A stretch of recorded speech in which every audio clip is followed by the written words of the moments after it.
Hello students, आप लोगों ने अभी जो मैंने लास्ट क्लास लिया था उसमें मैंने राजतरंगिणी के बारे में बोला था कि आपको पढ़ के आना है। तो आप लोगों ने पढ़ा? कितने लोगों को समझ में आया बताइए? समझ में आया? बताइए। नहीं आया समझ? थोड़ा बताइए क्या समझ में आया आपको? कल हमने राजतरंगिणी लिखी है और ये कश्मीर इतिहास को समझने का बहुत अच्छा तरीका है, क्योंकि इन्होंने काफ़ी सिस्टमेटिक लिखा है। और इसका मीनिंग होता है, जो राजतरंगिणी का मीनिंग हो किंग ऑफ रिवर्स, राजाओं का नदी। और इन्होंने इसके अंदर 1800 से ज़्यादा श्लोक लिखे हैं और 8000 से ज़्यादा श्लोक लिखे हैं। और ये एक कवि भी है और इतिहासकार भी है। और सही बोल रहे हो, बहुत बढ़िया, सारा बोल रहे हो, बहुत अच्छा। कंटिन्यू। और इनका जन्म एक ब्राह्मण परिवार में हुआ था। उनके फादर जो थे वो एक राजा थे और मंत्री थे। और इन्होंने ठीक है, कोई बात नहीं। हाँ, और कोई बताइए दूसरा? मैंने उस लास्ट क्लास में लेक्चर भी तो दिया था ना, तो लेक्चर में भी तो कुछ याद रहा होगा आपको कि नहीं? कुछ याद है उसका कि नहीं? भूल जाते हो? 4-5 लेक्चर होते हैं ना आपके, उसमें सबको सुनते होंगे, लगता है मेरा लेक्चर भूल जाते हो। अभी तो पढ़ाता हूँ ना, उसको याद रखना है आपको, नोट करते हैं। स्टोरी की बात बताएंगे ना राजतरंगिणी। तो आज हम जो है कल्याण की जो राजतरंगिणी है, मैंने जो नोट्स दिया था सबने डाउनलोड कर लिया होगा, सबके पास होगा। और ये जो मैं मटेरियल देता हूँ ये लगभग इग्नू का मटेरियल होता है, काफ़ी ऑथेंटिक होता है। ये इग्नू का होता है, ये इग्नू में जो मटेरियल होता है, स्टडी मटेरियल, ये उसका हिस्सा है। पूरा ऑथेंटिक होता है, ठीक होता है और भाषा भी ईजी होती है आपके लिए। आप उसको पढ़ें, समझें। मैं उसी पर थोड़ा सा व्याख्या यहाँ पर करूँगा। प्रस्तावना राजतरंगिणी, सबसे पहले उद्देश्य, दूसरा प्रस्तावना राजतरंगिणी कल्याण की शैली, राजतरंगिणी की अंतर वस्तु की रूपरेखा, इतिहास लेखन के रूप में मूल्यांकन, नवीन दृष्टिकोण, इतिहास के रूप में काव्य, नैतिकपरक निर्देश के रूप में इतिहास, सारांश। ये वाला इसका बॉडी स्ट्रक्चर है कंटेंट की, ये इस तरीके से उन्होंने बनाया गया है। तो हमें इसको, ये राजतरंगिणी है क्या, राजतरंगिणी किस तरीके से और क्यों लिखी गई, राजतरंगिणी को लिखने का उद्देश्य क्या था, समझ में आया किसी को? राजतरंगिणी क्यों लिखी गई? कश्मीर के इतिहास को जानने के लिए। इसलिए कश्मीर के इतिहास को जानने।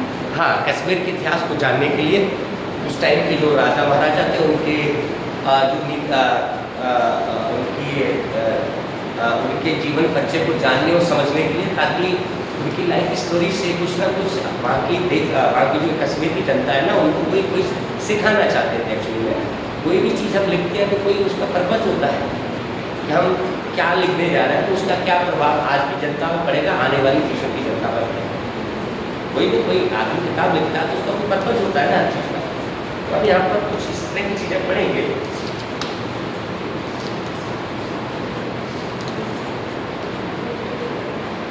प्रस्तावना में हम क्या लिखेंगे? इसमें प्रस्तावना में जैसे हम लिखेंगे कल्याण की प्रस्तावना, क्या लिखेंगे इसके अंदर? लगभग टॉपिक के हिसाब से डिस्कस करेंगे तो पता चलेगा कि क्या हो सकता है इसके अंदर। प्रस्तावना में क्या लिखेंगे? इसमें तो लिखा हुआ बहुत लंबा चौड़ा, लेकिन हमें अपने माइंड में फ्रेमिंग करना है, नहीं हमें लिखना क्या है। जब हम आंसर लिखते हैं तो हम क्या लिखेंगे? लगभग क्या होगा बताइए? स्टार्टिंग लिखेंगे। हाँ, स्टार्टिंग में क्या लिखेंगे? थोड़ी बायोग्राफी, हाँ, उसका थोड़ा इंट्रोडक्शन लेंगे। इंट्रोडक्शन में क्या क्या लिखना है? मतलब वही तो सबको बताना है आपको कि इंट्रोडक्शन के अंदर हम क्या क्या बातें ले सकते हैं, क्योंकि इसमें फॉर्मेट दिया हुआ है ना। इसमें जो फॉर्मेट, हम क्वेश्चन आंसर भी लिखते हैं तो एक फॉर्मेट होता है कि होता है? इंट्रोडक्शन लिखेंगे, असाइनमेंट आपने लिखा होगा तो उसमें हम कैसे लिखते हैं? पहले इंट्रोडक्शन लिखते हैं, फिर बॉडी लिखते हैं, फिर उस पर कंट्रीब्यूट लिखते हैं। इंट्रोडक्शन में क्या लिखेंगे? हम इंट्रोडक्शन ही, क्योंकि इसमें टॉपिक हमारा इंट्रोडक्शन है, हम इंट्रोडक्शन को ही डिस्कस करेंगे। क्या लिखेंगे, इसमें क्या लिखा होगा? हमने पढ़ा नहीं, समझा नहीं, लेकिन फिर भी एक कल्पना करेंगे कि इसमें क्या हो सकता है, पॉसिबिलिटी क्या हो सकती है। जो कि इसमें करीब लिखा हुआ है 1 से 1.5 पेज के आसपास है। उस 1.5 पेज को हमें अपनी भाषा में, अपने शब्द में कहने की कोशिश करना है। क्या होगा बताइए? सब लोगों की राय से ये कंक्लूजन की तरफ हम जाएंगे। बताइए क्या होगा? कल्याण राजतरंगिणी के बारे में लिखना है, हमें इंट्रोडक्शन लिखना है, उसका बोलना है, किसी को समझाना है। क्या समझाना है?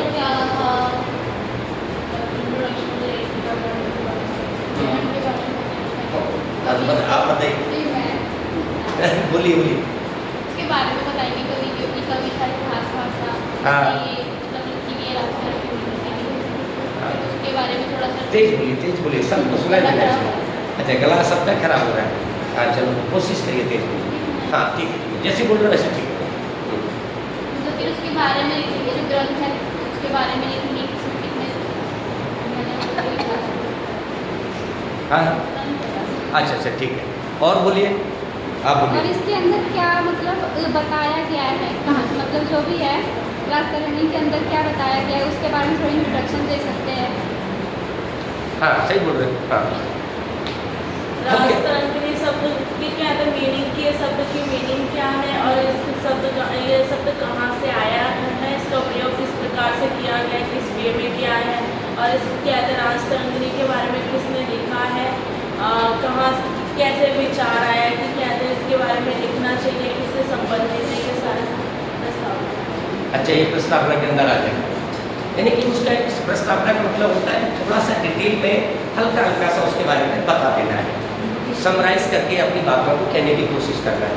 ये इंट्रोडक्शन होता है ताकि लोगों को पता चले कि इसके अंदर क्या है। तो नॉर्मली हम क्या लिखेंगे इसमें कि भाई कश्मीर का एक कवि है ना, कश्मीर का कवि काव्य के रूप में उन्होंने इतिहास को लिखने की कोशिश किया, ऐसा माना जाता है ना।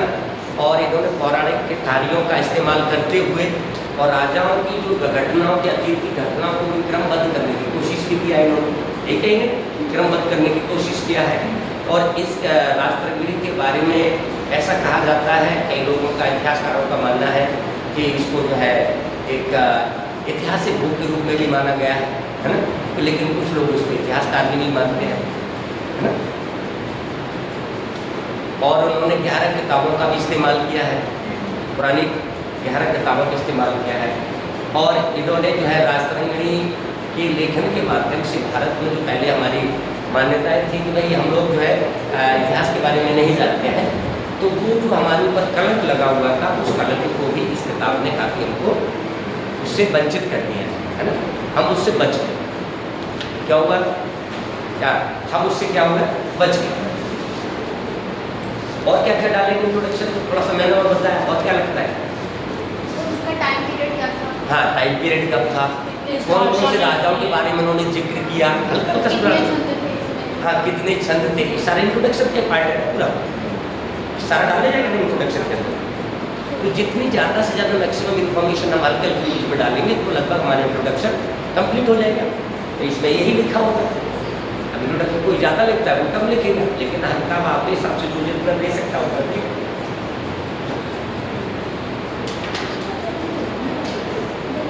आप देखिए 2025 में Bengal royal aesthetic society, Bengal royal aesthetic society की सदस्य कालिदास की बेखून तथा विष्णु पुराण जैसी संस्कृत रचनाओं के अनुवादक हेराल्ड हेमन विल्सन ने कल्याण की राजतरंगिणी, जिसे आपने 20वीं शताब्दी कश्मीर का इतिहास लिखा, हाँ, कि कुछ भागों के अनुवाद का कार्य हाथ में लिया। तो हेराल्ड है हेमेल विल्सन था ना, उसने क्या किया, उस राजतरंगिणी जो बुक थी उस बुक को क्या किया, पढ़ा, समझा, जाना, ट्रांसलेट किया, उसको इंग्लिश में क्या किया, ट्रांसलेट किया। इसी की वजह से हम राजतरंगिणी को जान पाते हैं और पढ़ पाते हैं। सर ये ओरिएंटलाइजेशन का पार्ट था क्या? जब ओरिएंटलाइजेशन हुआ, ओरिएंटलिज्म आया, हाँ, उसमें ये सब ओरिएंटलिज्म हुआ। बिल्कुल सही। द रॉयल एशियाटिक सोसाइटी हाँ। बनाया गया था, हाँ। ताकि वो जो ब्रिटिशर्स है वो इंडिया के वैल्यूज को समझ पाए, समझ हमें पाए। हिस्ट्री पढ़ पाए। शाबाश। तो इसका मतलब एक नाम मेंशन करना पड़ेगा हमें विल्सन का, क्योंकि विल्सन ही एक ऐसा व्यक्ति है जिसने एशियाटिक सोसाइटी का सदस्य था वो, है ना, और उसने इस संस्कृत की जो काव्य की जो रचना थी राजतरंगिणी, उसको रीड किया, पढ़ा, समझा और उसका विश्लेषण किया। पढ़ा, समझा और उसका विश्लेषण किया। विश्लेषण करके पाया, इसने कहने की कोशिश किया कि भाई ये किताब बहुत इम्पोर्टेंट है और इसके माध्यम से हम लगभग ये साबित कर सकते हैं कि इंडियन लोगों को इतिहास लिखने की कला आती है। ये कहने की कोशिश किया।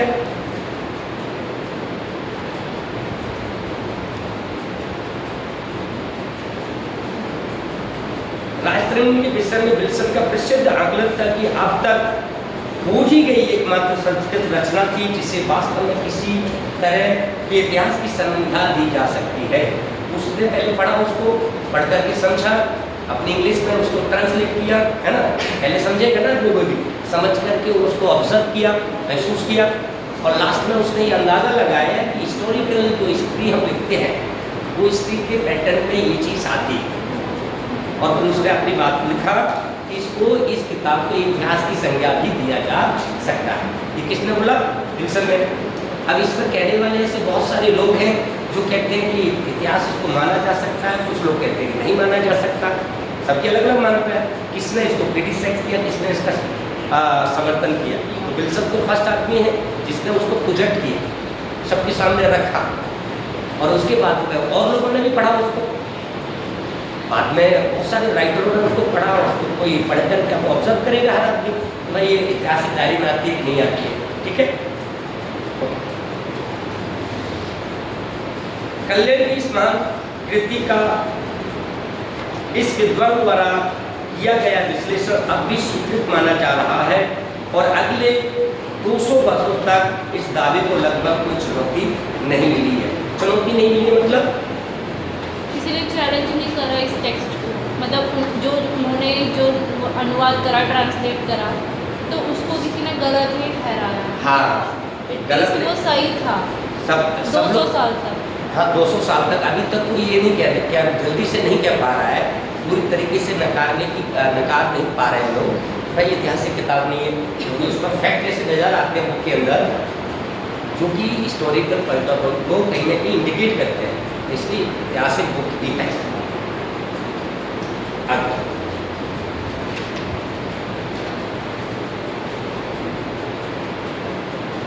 ध्यानपूर्वक पढ़ने पर यद्यपि इस ग्रंथ के ऐतिहासिक गुणों की ये प्रशंसा वस्तुतः भारतीय साहित्यिक संस्कृति सभ्यता में इतिहास के अनुपस्थिति का अपेक्षा, मतलब ये तो पढ़ना ठीक नहीं है। लगभग ये मान सकते हैं कि जो पहले आरोप लगाते थे हमारे लोगों पर कि इनको इतिहास नहीं लिखना आता है, तो इन्होंने क्या कर दिया, विल्सन ने या जो काव्य की जो बुक है हमारी राजतरंगिणी, इसमें हमको ये सिद्ध कर दिया कि हमको इतिहास लिखना आता है। तो मैंने पिछले लेक्चर में आपको बताया है ना। ठीक है, अगला पॉइंट और दूसरा देखते हैं इसमें। मिल तथा विल्सन जैसे विद्वान इस टिप्पणी पर उसी समय उभर रही थी। विद्या अवधारणा दुष्प्रचार को स्पष्ट करने तथा इसका आधार बनने वाले तत्व दोनों के रूप में समझा जा सकता है।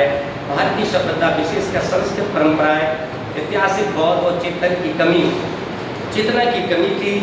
एक भ्रांतिपूर्ण विचार जो तब से मान्य बना रहा, ऐसा माना गया कि ये कमी उन अन्य रूढ़ छवियों के कारण थी जो 19वीं शताब्दी में ब्रिटिश औपनिवेशिक सत्ता के स्थापित होने के बाद भारत के बारे में गढ़ी जा रही थी। मतलब समझ पा रहा है कि पहले की ये मान्यताएं लोग देते थे कि भाई इनको इतिहास लेखन की कलाएं नहीं आती हैं, इनकी संस्कृत जो काव्य हैं, किताबें हैं, इन किताबों में कोई फैक्चुअल चीज़ें दिखाई नहीं देती। संस्कृत पर पूरी तरीके से क्या आरोप था, बताइए क्या आरोप था? पूरी संस्कृत अंग्रेज आकर के क्या आरोप लगाते थे कि संस्कृत में जितने भी ग्रंथ लिखे हैं इनमें कुछ है नहीं, लगभग ज़्यादातर कुछ बड़ी चीज़ इसके अंदर दिखाई नहीं देती। कहने की कोशिश कर रहे हैं, हिस्टोरिकल फैक्ट तो दिखाई देता नहीं है। तो इस बुक ने इन मिथ्याओं को क्या कर दिया, खत्म कर दिया। और इस मिथ्याओं को खत्म करने का श्रेय किसको जाता है? विल्सन को। समझ गए? ये विल्सन अगर वो किताब को नहीं पढ़ता, नहीं इंटरप्रेट करता, नहीं समझता और ना ही वो इंग्लिश में ट्रांसलेट कर पाता, संस्कृत तो सब लोग पढ़ नहीं पाते।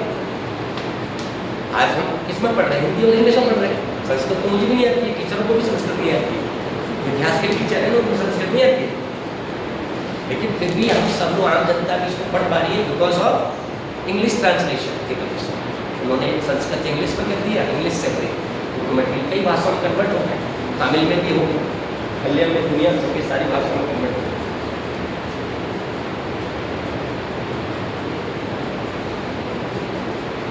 इस जैसे एक और बात की बौद्धिक की वजह आध्यात्मिक रुचियों की ओर अधिक झुकाव तथा दूसरी ओर भारतीय समाज का स्वयं में परिवर्तनहीन और गतिहीन होना इसको संयुक्त रूप से भारत में नजर आने वाले ऐतिहासिक साहित्य के नितांत अभाव के लिए उत्तरदायी माना गया। विशेष रूप से भारत में रचित धर्म ग्रंथों, मिथक शास्त्रों, सौंदर्य बौद्ध संपत्ति कृतियों की प्रचुरता की तुलना में इस अंतर्निहित पक्षपात के विपरीत नवीन शोध कार्यों थापर ने न केवल ये दिखाया कि प्राचीन भारतीय विद्वजन इतिहास के लेखन से सुपरिचित थे। रोमला थापर नाम सुने? मोबाइल बंद करिए। रोमला थापर जानते हो कौन है? रोमला थापर एक प्रेजेंट की जो है ये बढ़िया मतलब बड़ा इतिहासकार माना गया, हिस्टोरियन माना जाता है, समझ रहे? आज का जो वर्तमान में अच्छा हिस्टोरियन उनको मानते हैं, तो उन्होंने भी ये पक्ष में रखा कि भाई जो हमारी राजतरंगिणी जो बुक है ये बहुत ही ऐतिहासिक बुक माना जाएगा इसको, और बहुत अच्छी बुक है, मतलब इसके पक्ष में बोला, समझ गया?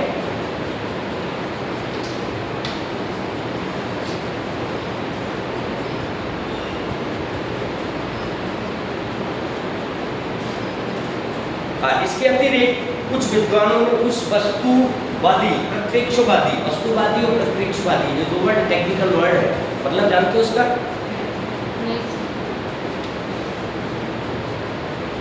पॉजिटिविस्ट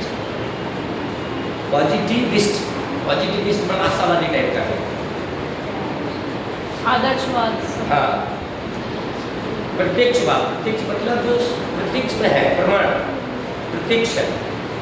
यूरोप केंद्रित आधार पर भी सवाल खड़े किए गए जिस पर इतिहास के आधुनिक विषय के अतीत का वर्णन करने वाले भारतीय नागरिकों तरीकों जैसे मिथक और उपदेशात्मक आख्यानों को खारिज किया है।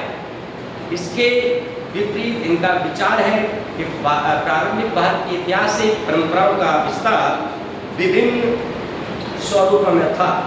सामाजिक अभिलेखों में उत्कीर्ण और संरचित अत्यधिक सटीक तथ्यात्मक जानकारी से लेकर आचार शास्त्रीय शिक्षा उपदेशात्मक साहित्य तक है।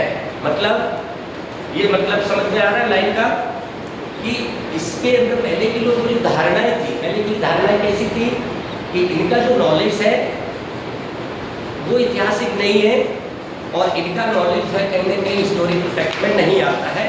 और जो संस्कृत में जो जितने भी ग्रंथ लिखे गए हैं उन ग्रंथों में क्या लिखा हुआ है, किसके बारे में बातें करता है? संस्कृत ग्रंथ क्या कहते हैं? नॉर्मल इतिहास मालूम है, उपदेश देते रहते हैं, व्याख्यान करते हैं, नैतिक गुणों के बारे में बताते हैं, समझ लो। ज़्यादातर उन्हीं के बारे में, धार्मिक चीज़ों के बारे में ज़्यादा ज्ञान देते हैं। लेकिन जो संस्कृत का जितना भी ज्ञान है वो लगभग क्या है? नैतिक ज्ञान देने की कोशिश करेंगे, या फिर रामायण महाभारत जो भी पढ़ते हैं वो सब क्या है, रियल में है या नहीं है, जो भी है, या नॉर्मली उनके धार्मिक चीज़ों से रिलेटेड ही संस्कृत लिटरेचर उसी से संबंधित ज़्यादा है या नहीं? संस्कृत का जो लिटरेचर है वो लगभग उसी से संबंधित। तो जो जिसकी वजह से क्या हो गई थी, हमारी थोड़ा छवि खराब हो जाती है ना किसी की, भाई इनमें तो फालतू की जो कहानियाँ बताते हैं, उपदेश दे रहे हैं। तो उपदेश देना मतलब ज्ञान देने वाली बात है। उपदेश तो वैसे ही होते हैं, कोई गारंटी थोड़ी ना उपदेश दे रहे हैं वो फैक्चुअल है, सही मानना जरूरी थोड़ी ना। उपदेश बाबा उपदेश नहीं देते आजकल, तो क्या हम उसको सत्य मान लेंगे? तो बोले बाबाओं की तरह उपदेश दे रहे हैं, तो बोले ऐसे बाबाओं की तरह उपदेश ही चल रहा है उसके अंदर। तो जिसकी वजह से क्या होती है, हमारी थोड़ा छवि थी ना तो थोड़ा कमज़ोर होती है। तो इस किताब ने उस छवि को सही सही। इसमें बहुत बड़ा। फिर इस किताब ने ये कहने की भी कोशिश किया कि संस्कृत के अंदर जितनी भी किताबें लिखी हैं उन किताबों के द्वारा हम हिस्टोरिकल फैक्ट को भी मान सकते हैं, क्योंकि जिस व्यक्ति ने जो भी किताब संस्कृत में लिखी है कवियों को भी हिस्टोरिकल फैक्ट में माना जा सकता है। वो जरूरी नहीं है कि वो हिस्टोरिकल वे में कोई बातें लिखे, वो अपने टाइम पर कोई भी घटना संरचना कुछ कह रहा है तो उनको भी हम इतिहास की कैटेगरी में भी डाल सकते हैं। कौन कहने की कोशिश कर रहा है? राज तरंगिणी कह रहा है। कौन कह रहा है? राज तरंगिणी में कल्याण ने ये बात कहने की कोशिश की, क्योंकि जो भी राइटर अपने टाइम में कुछ भी लिखता है वो क्या करेगा, उस टाइम की परिस्थितियाँ, उस टाइम के वर्णन जो कुछ भी कर रहा है वो काफी में लिख रहा है, सोशियो पॉलिटिकल बातें करेगा, उपदेश की बातें करेगा, है ना, सोशियो पॉलिटिकल बातें करेगा, या राजा का वर्णन करेगा, बुराई करेगा, उसका प्रशंसा करेगा। यही करता है कभी, क्या करते जाता है ना। अब कवि भी कई प्रकार के होते हैं, है ना। कवियों की मूल भाषा क्या है? जो रसों का इस्तेमाल करता है, जितने 9 रस होते हैं उन रसों में से एक रस का इस्तेमाल जरूर करेगा। उसको कोई भी रस का इस्तेमाल करता है, कुछ सौंदर्य रस का इस्तेमाल करेगा, है ना, कुछ श्रृंगार रस में ही बात करेगा। लेकिन कवियों की पहली पहचान होती है वो 9 रसों में से एक रस का इस्तेमाल करो। वीर रस का इस्तेमाल करने वाला वीर गाता रहता है, जो भी कविताएं होती है उनका लेख होता है वीर रस से भरा